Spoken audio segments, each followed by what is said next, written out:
Иницијативата за гласање на недоверба на актуелната влада, која утре ќе се најде на собраниска седница, ќе биде технички коригирана со помал број на потписници, вели пратеникот Антонио Милошовски.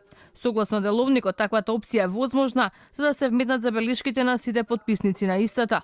Иницијативата останува, а деловникот дозволува истата технички да биде коригирана без да бидат направени пореметувања во роковите за незиното гласање. Ќе направиме техничка корекција која што ќе даде простор на одредени пратеници кои што има забелешки да се пронајдат себе си во списокот и да гласаат против владата на Заев. Му порачуваме на господинот Заев, премиер во заминување, и на неговите најблиски соработници Филипче и Оливер Спасовски да се спремат за мирна транзиција на власта. Собранискиот спикер Талат Џафери сега молчи дали ќе ја прифати измената на веќе поднесената иницијатива. Но во последната дадена изјава за телевизија 21 вели дека за него јасни биле роковите, согласно деловник кои веќе течат, се до утрешната закажана седница по иницијативата на ВМРО ДПМН.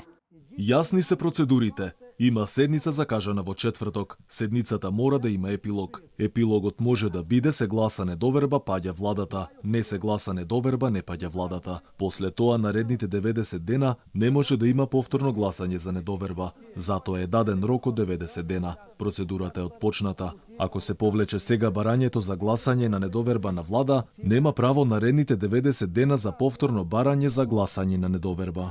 Од алтернатива на Африм Гаши се уште немаат коначен став по утрешната седница. Пратеникот Скендер Реджепи, кој се повлече од неговата првична одлука, сега вели дека застанува позади новата коригирана иницијатива.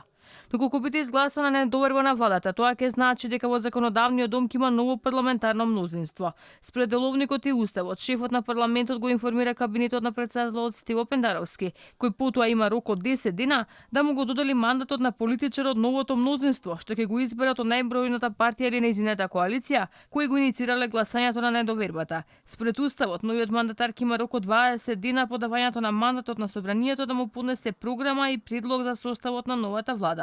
По ваквата ситуација се отвараат две опции: да се состави нова влада што ќе функционира до 2024 година или да се созидат услови за распишување предвремени парламентарни избори во Македонија.